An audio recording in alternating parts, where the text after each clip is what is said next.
most people don't know that this is happening. Colleagues and people in Vermont here don't know. They may hear a little something about it and then just think, oh, well, solar is good because then we'll have less fossil fuel derived energy. Mm-hmm.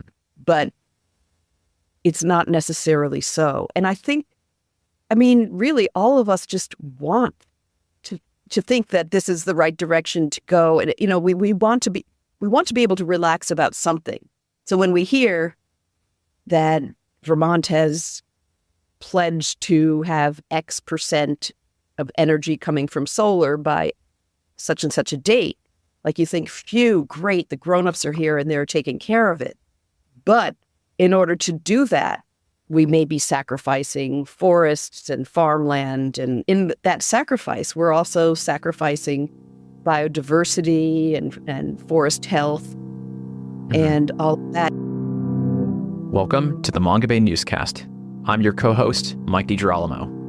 Bring you weekly conversations with experts, authors, scientists, and activists working on the front lines of conservation, shining a light on some of the most pressing issues facing our planet and holding people in power to account. This podcast is edited on Gadigal land. Today's guest on the newscast is journalist and author Judith Schwartz. You may recognize her from a previous conversation on the Mongabay Newscast to talk about her book, The Reindeer Chronicles, and other inspiring stories of working with nature to heal the earth. But today, I speak with her about solar energy and forests, specifically the ironic move of allowing developers to cut down forests to make room for solar power, which the state of Vermont and other New England states have been doing to the tune of thousands of acres. Near her community in Vermont is one such project, which could potentially clear-cut tens of acres of forest. But it's just one of quite a few in the state. Furthermore, she says the power isn't even expected to be provided for Vermont homes. She details the negative impacts of this on a forest's ability to sequester carbon and mitigate heat in a warming world.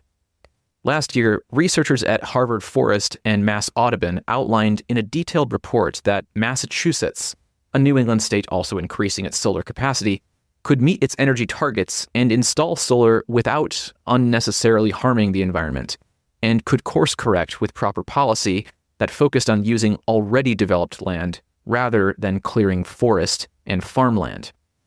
However, Judith argues that with the advent of AI and ever more data centers stressing our grids and requiring massive amounts of electricity, much of the new renewable energy we are building globally risks going to the implementation of this AI technology.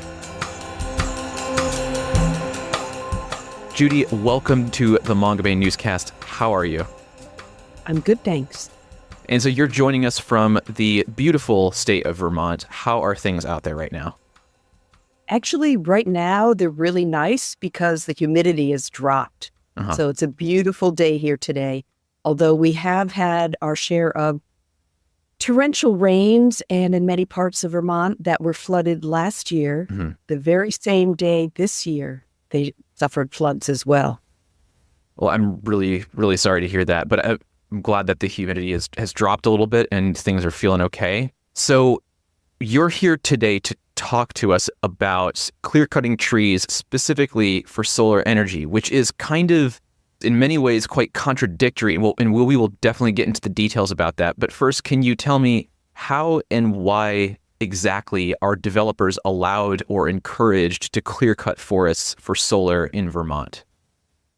Yeah, I think, as in many things, it starts with the way that we frame and understand a challenge. So for the longest time, climate change has been seen as a problem of energy.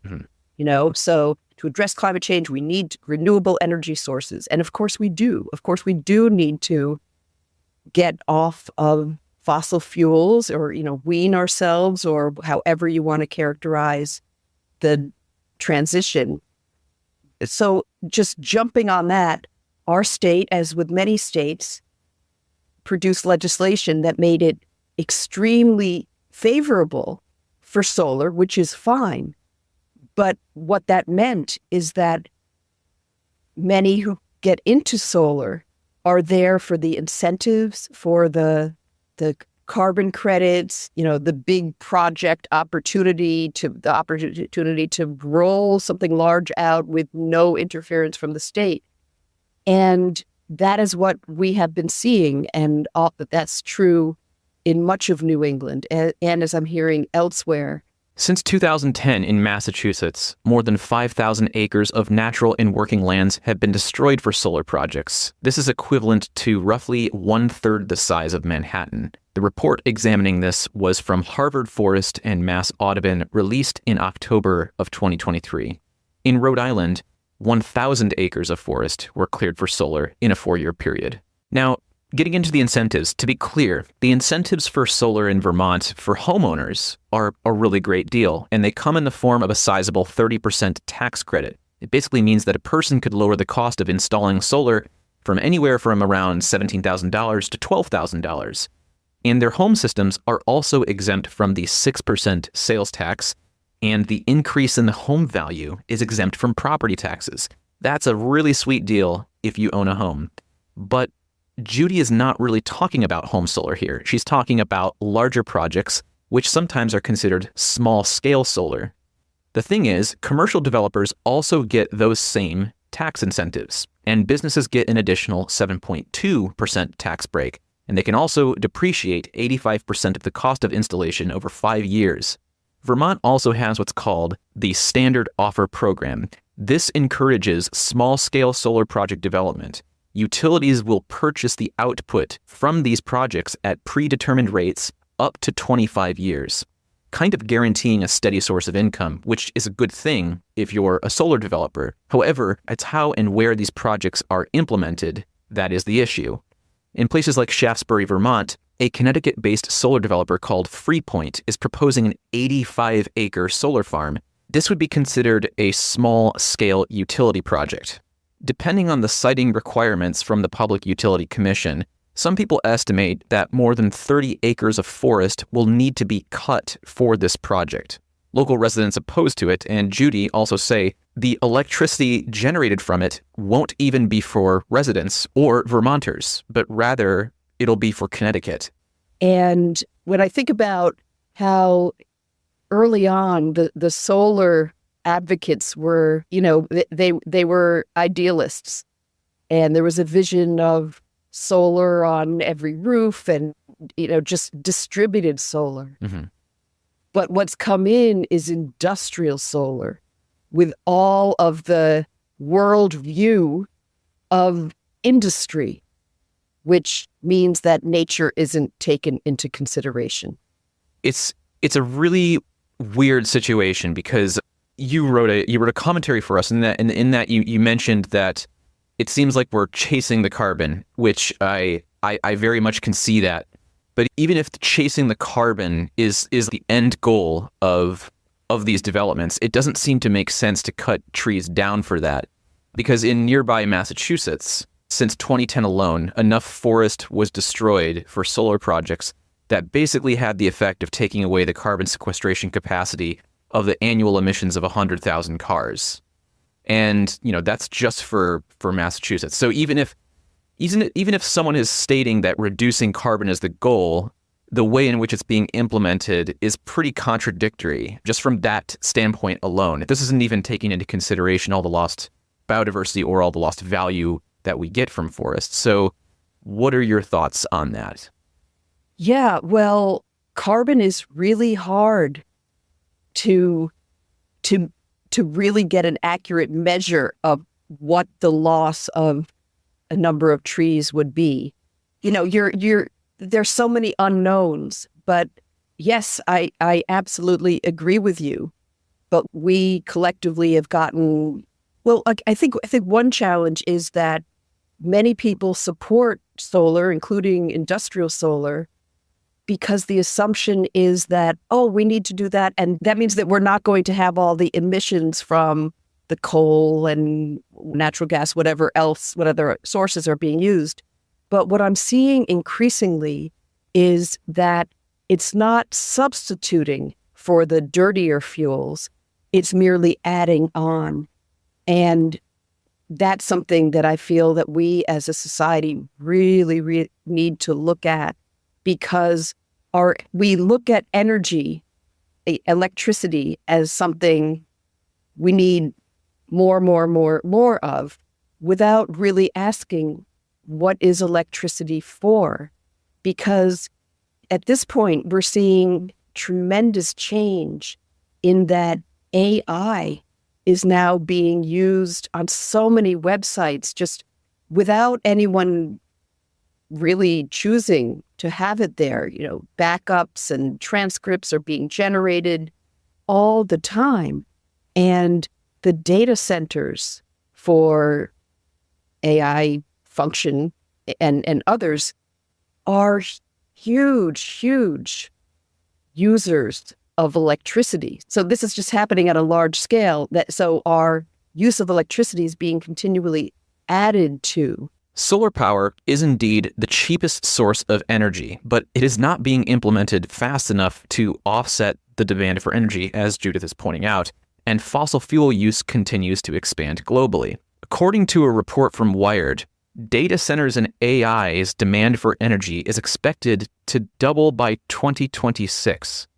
At a remote wind farm in Scotland's Moray West, which could potentially power 1.3 million homes, the company Amazon has already claimed half of this project's power for itself.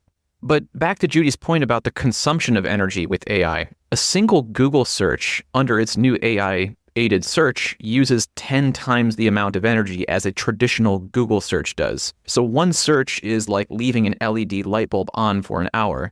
Reporting from Gizmodo highlights that adding AI to all Google searches could approach the energy usage equivalent to the country of Ireland. And then here in Vermont, we have the situation where the electricity isn't even going to be used locally. It's being shipped off to Connecticut.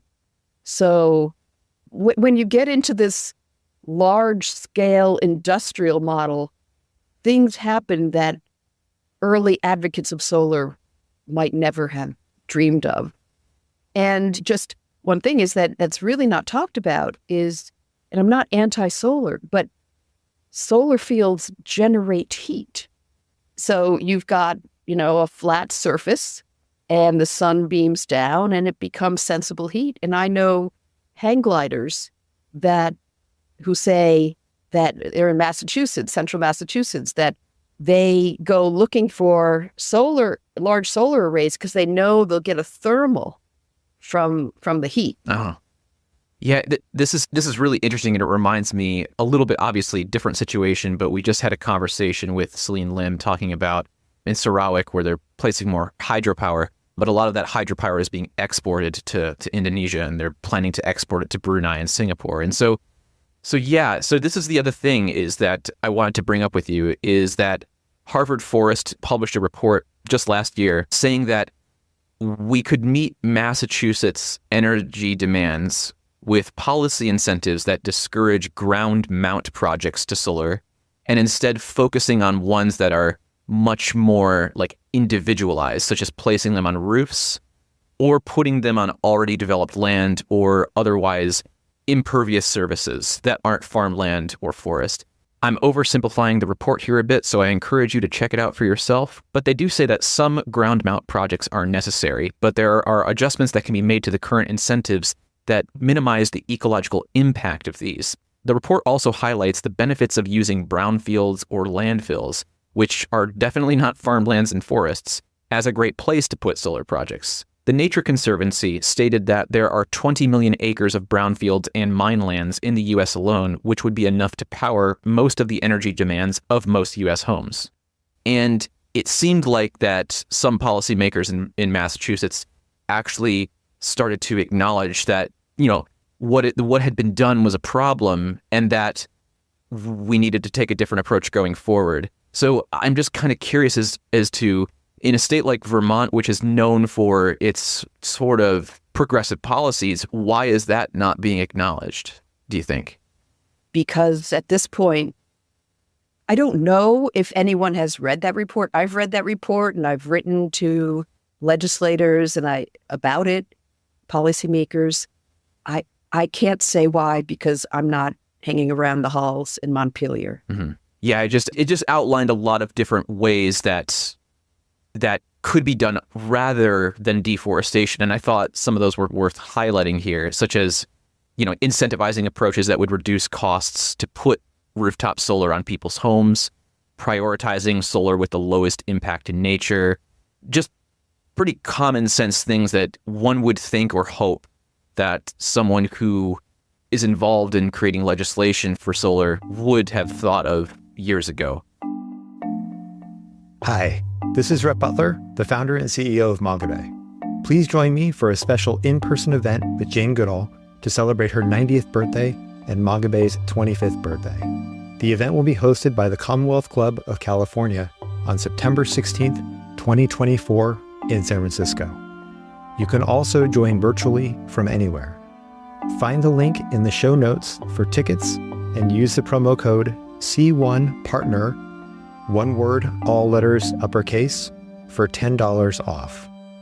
I hope you can join us for this exciting conversation with my friend Jane Goodall, one of the world's most iconic conservationists.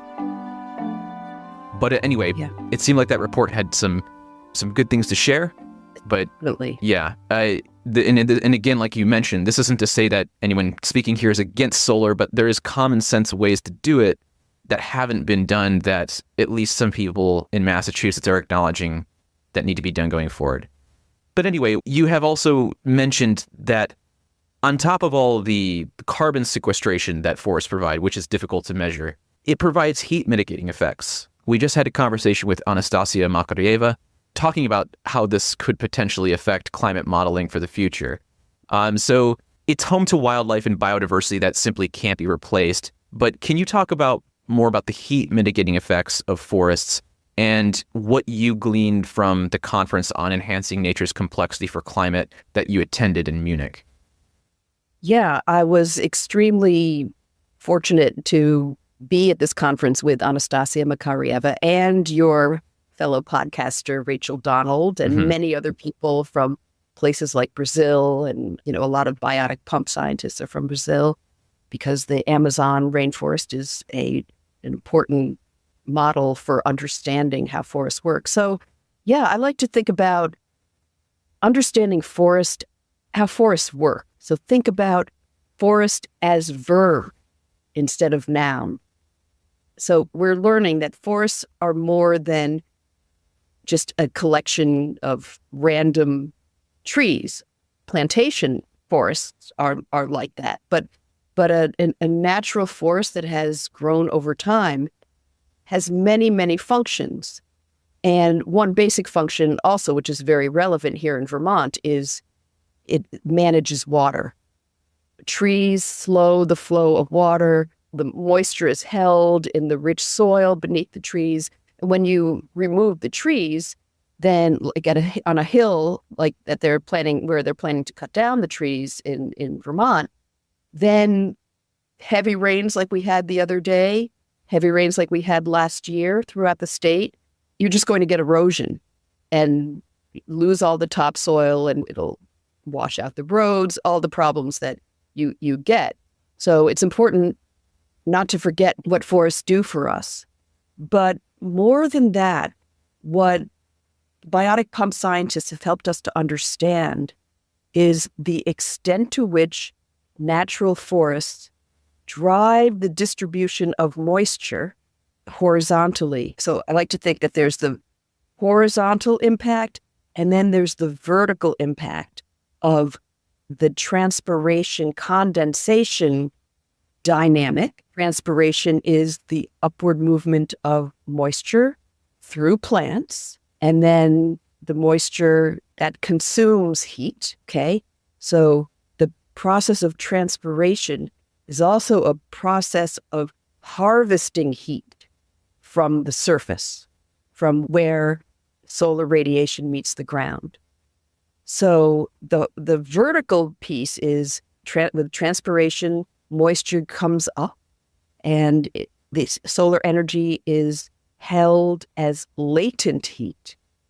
And then you get the process of condensation. It cools at some point, and then the water vapor becomes water, Mm-hmm. and you get clouds and ultimately precipitation.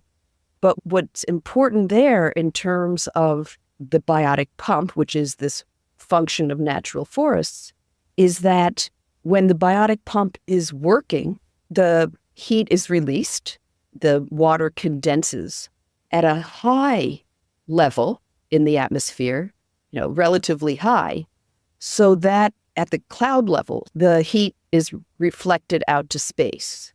When you have degraded forests where the biotic pump is no longer functioning, it isn't lifted up. The condensation happens lower down where it then interacts with the greenhouse gases and gets trapped. So we often look at greenhouse gases. We talk about carbon dioxide in itself, but understanding how greenhouse gases interact with heat in different forms, latent heat, released heat, and how it interacts with other greenhouse gases such as water vapor. Water vapor is part of that package of greenhouse gases. And we're seeing a lot of, as we're getting warmer air, more heat is held. What that brings to mind is just the heat and humidity we've had here in Vermont lately. Mm-hmm. But I think it's really important to understand CO2 in a context that includes the function of forests and the presence of moisture. One thing that we don't talk about enough, because I feel that it's really relevant to the climate conversation, is climate sensitivity. And what climate sensitivity means is the amount of warming per rise in CO2. And there's lots of different modeling on this. But what we understand is that natural systems, healthy natural systems, provide a buffer for heating. So if you have healthy forests and a certain rise in CO2, it might be a small rise in temperature. If the forests are cleared and the natural systems are trashed and it's full of concrete, you're going to get more of a temperature rise per increase of CO2. It just makes sense, because another way to understand the story of climate is it's the story of what happens to solar radiation, solar energy, when it meets the ground, whether it hits bare ground, concrete, asphalt, and becomes heat, or whether it encounters life forms, forests and meadows and grasslands, in which case much of that solar energy is incorporated into life forms, that the heat is actually dissipated through the transpiration occurring among those plants. So I think it's really useful to understand where we have agency. It's not just the rise of CO2, it's the context around the rise in CO2. Yes, we should bring CO2 down, and many ways to do that. But whatever the scenario, healthy ecosystems, particularly healthy intact forests, can help to buffer heating related to greenhouse gases. There's an example. It's not completely exactly the same thing you're speaking of, but an analogy I can kind of think of is the urban heat island effect. But when you have more trees in a city, it helps to mitigate the heat that you're experiencing. So like where I live, our temperatures, even though I'm only 1K, 2K away from a neighboring community, it's actually like a couple of degrees cooler where I am on the same day, or a few degrees cooler, because there's lots of trees where I live. Whereas if you're in the west of the city, where there's not as many or any trees really, it's a lot hotter out there. So when we're experiencing heat waves, they get hit much harder than we do. Yeah, it actually is absolute common sense. Yeah.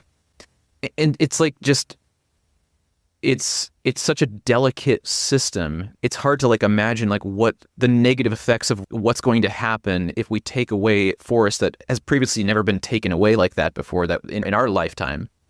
And we're doing it as if it's replacing the carbon 1-to-1. It seems like it's such a gamble to take to deforest all these areas for solar, especially when it's not even having the carbon mitigating effects that people are purporting it to have in the first place.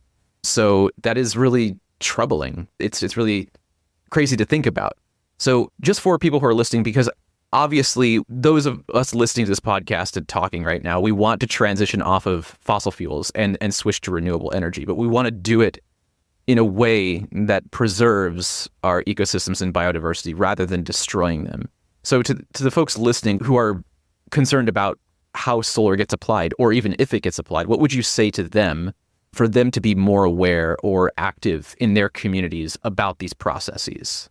Yeah, of course, that would vary by the community, but I would encourage people to look and see how solar is being rolled out where they are, because states vary in terms of their incentives and how they deal with developers. But I really encourage people to do that because most people don't know that this is happening. Colleagues and people in Vermont here don't know. They may hear a little something about it and then just think, oh, well, solar is good because then we'll have less fossil fuel derived energy. Mm-hmm. But it's not necessarily so. And I think, really, all of us just want to think that this is the right direction to go. And, we want to be able to relax about something. So when we hear that Vermont has pledged to have X percent of energy coming from solar by such and such a date, like you think, phew, great, the grownups are here and they're taking care of it. But in order to do that, we may be sacrificing forests and farmland and other. And when we're in that sacrifice, we're also sacrificing biodiversity and forest health, mm-hmm. and all of that. And I think here in our state and else, I can't speak for elsewhere, that I think forests have been taken for granted because we are so forested. And again, I understand the pressure that legislators are under.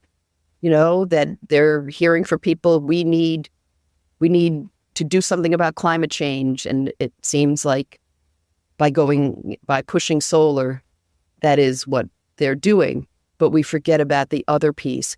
And the huge piece, which is how I articulated it in the commentary, is the understanding that healthy ecosystems play a huge role in regulating climate. So our climate can only be as healthy as our ecosystems, as our environment. So it's not like you could say, well, we'll give up these trees, because in giving up those trees, you are losing the climate mitigating capacity of those trees, all that those trees do. So I mentioned flooding, how they help regulate the water cycle, how they bring in moisture. They're part of that package of the movement of moisture horizontally, globally. And the trees block the wind. They do so many things. They hold water. They release water. They're part of so many important biogeochemical cycles. And also giving up those trees for whom or for what? Because you mentioned that the energy that is being produced, some of this additional energy, isn't for people's homes necessarily. It isn't for people to switch off of fossil fuel energy. It's for, you've mentioned that a lot of it is going to new data centers or corporations such as like Google. Yeah.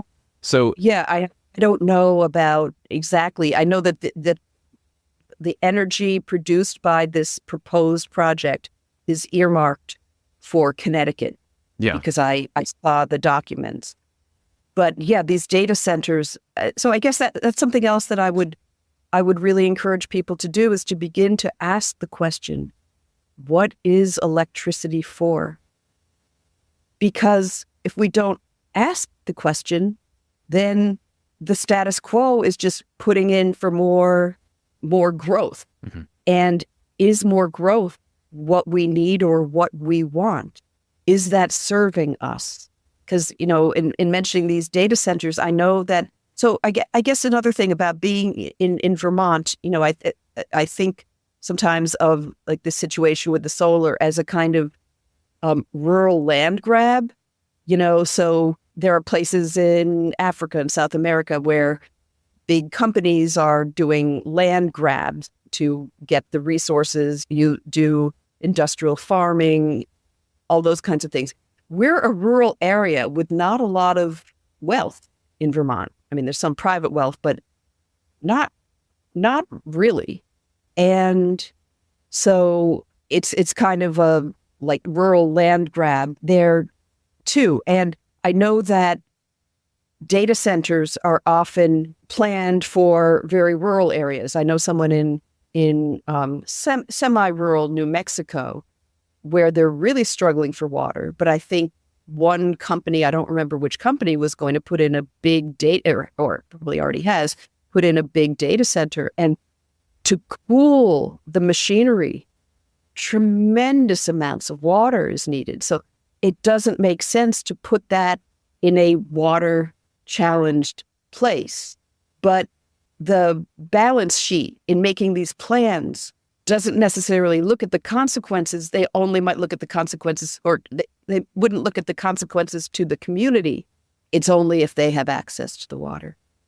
It reminds me a little bit of a situation in Texas where the local politicians in Texas have incentivized Bitcoin mining companies to kind of come in, and it uses just this gigantic amount of electricity, driving up the price of that electricity for local residents. It kind of reminds me of that a little bit. Again, what is electricity for? Yeah. For us as a society to begin to ask questions, as opposed to we just have to have more electricity because this company needs it or whatever. I mean, we're kind of, I think, on the back foot on that. I mean, would most people want to have land that might be used for other things used for centers to allow for the processing for Bitcoin? I don't know. I mean, there is a cost to society of all that electricity use. And is society compensated for that? This might sound like an obvious question, but what would it look like then in your eyes? What would a just implementation of solar look like in your eyes for Vermont? Yeah, I think going back to what the earlier vision of solar was, which is distributed rather than concentrated. So the big solar arrays, it's concentrated. It's a lot of energy. And also when you then distribute that energy, you lose a good 10 to 15% in the sending off of it to another location. Yeah, just small scale and thoughtfully done in the context of place. So it might be on someone's roof. We have a small ground. We weren't able to do it on our roof. We have a small ground-based array, and we're looking to, I put in a lot of native plants, shade-loving plants. Mm-hmm. That was my first idea, to make use of that shade. Unfortunately, the rabbits found those plants really tasty. Oh. So I may put in a fence and do some plantings, but just thinking about how to use the shade that has been created. Right. So, yeah. So so everything context-based and local. Yeah. Well, Judith, I don't want to take up too much more of your time, and you've been generous with it. So thank you so much for talking with us about this very important story, and I wish you the best out there in Vermont. Well, thank you so much, and you all do such a great job of covering things everywhere. We really appreciate it. Thank you. If you want to read Judith's commentary, please see the link provided in the show notes. As always, if you're enjoying the Mongabay Newscast or any of our podcast content like our sister series, Mongabay Explores, and you want to help us out, please help us spread the word about the work we're doing by telling a friend.